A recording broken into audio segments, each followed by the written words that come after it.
Ever since Guns N' Roses became a headlining act back in 1991, they've always traveled in style, whether it's flying on the MGM 727 during the Use Your Illusion tour, or using a Boeing 757 for their 2016 and 2017 reunion tour. Now in this video we're going to talk about Guns N' Roses plane that they're traveling in, show you some photos on the inside, as well as some things you can actually eat aboard when you're on a Guns N' Roses private plane. And then we're going to look back at some of the previous planes they've actually flown on, more importantly the 727 that they had rented from the MGM Grand Hotel in Vegas. And then I also want to talk about some events that have transpired around airports involving Axl Rose. So as part of Guns N' Roses 2016 and 2017 Not in This Lifetime tour, they've been shuttled around in a Boeing 757, and here's some pictures of it. As you can see, this is Duff along with members of the Guns N' Roses entourage. These are some photos on the inside of the plane. It looks like a pretty standard private plane. There's nothing rock and roll about it or anything too fancy, because you have to remember a lot of these guys are sober these days and they're traveling with their wives and girlfriends. It actually seems like a pretty clean, relaxed kind of environment. Much more relaxed than the days of the Use Your Illusion tour, where Duff and Slash were smoking crack the minute they got on the plane. And then we've also got a menu from the actual plane that they're actually flying on now, and they have a variety of different foods you can eat. I'm actually surprised they don't have like any selection of entrees. Maybe this is just a partial menu, but they have some really nice food that you can eat too when you're on the private plane. And you can tell by looking at Axl and Slash that they've definitely been enjoying their food over the last year or so. And then we've also got some photos that some fans have taken of the 757 parked at different airports during their 2016 tour. And now let's talk a bit about the Use Your Illusion tour when Guns N' Roses were flying around in the MGM 727. Now the MGM 727 came equipped with a movie theater, its own bar, and even staterooms for each of the members to actually go sleep in. And if you guys want to see a tour of the actual airplane, I have a link to a video on YouTube which takes you through a walkthrough of the plane from 1992.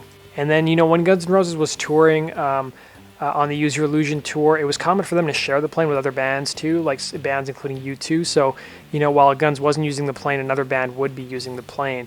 Now, before I go any further, I'm going to turn it over now to Duff to tell you some interesting stories about the pilots. We had our own plane for the whole Use Your Illusions tour. It was it was like a 727, and it had you go on the plane, and it had a bar. For me, that was the selling part. It had a bar, it was a fully stocked bar. And in the back, it had 4 proper staterooms with beds in them. And sort of in the front, there was like a movie theater. You could go up there and watch a movie. Slash and I would stay in the back. Slash and I, the first day we had this plane, we took off out of the LA airport. We're like, yeah, we got our own plane, this is great. And before that thing even took off of the tarmac, we were in the back smoking crack, I think we started a US tour in the plane, and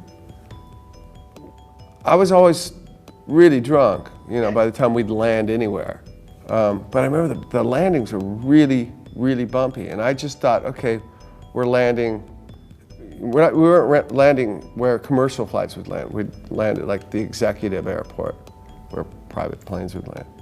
I thought, fuck, these runways at these executive airports fucking suck, One night we're playing a show, and it's after the show, so it's like 2 in the morning. There's our pilots, and we're about to fly out. And there's our pilots at the show drinking and talking like with groupie chicks. And one of them had like a pair of the groupie's panties, like he'd been off somewhere, whatever. I'm like, oh, these guys are fucked up. So I remember telling our manager, I'm like, hey, our pilots, is that cool? They're drinking, And it turns out they were drinking the whole time, and that's why the landings were so hard. They were maybe as fucked up as I was by the time we landed, which is probably not a great idea, for a pilot or for us. Alright, I'll wait. I can't even smoke it with you. Alright. I'm gonna get arrested like Izzy. Oh, okay. Yep. Can we expression my teeth? Here from Fresno. Here we go, guys. See ya! And then during the actual tours Axl's done without Slash and Duff, there's been a variety of arrangements that Guns have had. Sometimes they'll release a private jet like they've done for some of their European tours and have a Guns N' Roses logo on it. Other times they'll just fly first class on flights, and there's even been some photos I've seen where Guns N' Roses members are in business class as well. So they have a variety of arrangements. Now, keeping in mind back in the day when Axl was just touring with his version of Guns N' Roses, they were getting paid about $300,000 a gig to show up to these different concerts they were playing. Nowadays, they're making almost 10 times that with the reunion tour, so they have a lot more money to spend on things like private jets. Now, Axl was touring Europe back in 2006, and there was a news story that came out that he had gotten involved in a brawl at a Stockholm hotel. He had apparently gotten into a fight with a security guard and threatened police, and he ended up in jail.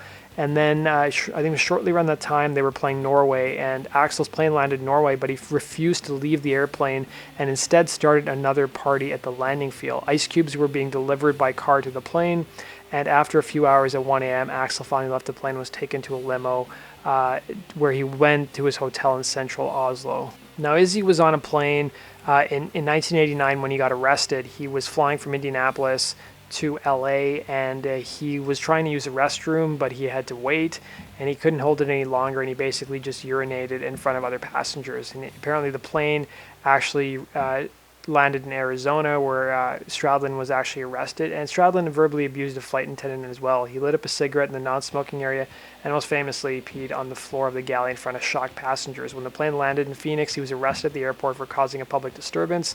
Stradlin said he was angry for having to wait to use the airplane's restroom, and he basically was expressing himself according to his publicist. And Stradlin ended up with a year's probation for the Mile High P incident. He also had to write a letter of apology to the flight crew. Soon afterwards, he retreated to his home back in Indiana, where he kicked his drug and alcohol addictions for good. Now, back in 1992, when Guns N' Roses were finishing touring Europe, they landed back in the States at JFK Airport in New York, and Axl was promptly arrested. There had been an outstanding warrant for his arrest, stemming from the charges that he incited a riot at a St. Louis concert the year before. So if you guys want to see the actual news story about that report, I've linked to it down below. Now, whenever Guns N' Roses would be touring in Europe, Axl would always run into issues with security guards at the airports. So back on June 19th of 1992, Axl was pulled over by a security guard at Heathrow Airport in London. It was the second time staff there had actually singled him out for harassment following GNR's visit to London for the Freddie Mercury tribute. Following the latest incident, Axl actually issued a press statement in which he said, "Having given what I consider to be the best performance I'm capable of at this point in my career, I totally understand why someone in the UK would want to needlessly harass me in this way. I don't expect to be treated any differently from anyone else traveling in and out of Britain, and I understand these people have a job to do. However, to be singled out by someone who just wants to score a few points and have a story to tell his friends over a beer is really out of order." And then in Craig Duswalt's book, Welcome to My Jungle, he told a story how the band was in Israel in 1993. They were playing a show in Tel Aviv, and they were at the airport, and Axl would always travel with bath salts. He would always be focused on being ready for the next gig, and he would relax in a bath with these bath salts, but they were white in color, so they often looked like drugs.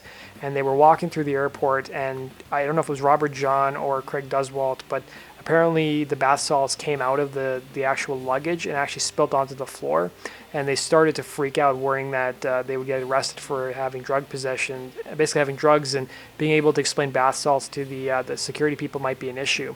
So Craig talked about how he had to carefully clean up the mess and then put it back in the luggage, and they were never ever stopped or questioned for actually having the bath salts in the airport. Now, let's talk about some incidents at some airports and some footage we've got of Guns N' Roses at airports. So this one is maybe one you haven't seen. This is from Rosario, Argentina, back in October of 2011. So Axl is surrounded by fans. He gets out of his car, slams the door, shouts some obscenities, walks into the airport. And apparently, according to Henny Music, Axl arrived at the airport after the band's performance. When the VIP gate to his private jet wasn't working, Axl was forced to use the main entrance where dozens of fans were waiting. And the video clearly shows an agitated Rose emerge from the SUV yelling, basically saying, "Get the F away from me, you effing idiot." Afterwards, Rose makes his way to the airport and is swept away by security. Guns N' Roses, of course, continued their South America tour from that point on. And then, as part of the reunion tour, Guns N' Roses were playing a show in Canada, and they're actually detained at the border for having a loaded gun. And the loaded gun apparently was one of the Entourage's members. He'd forgotten he had it. But Axl told a story at one of the shows that they've been detained, but the Canadian customs folks were actually pretty nice to them.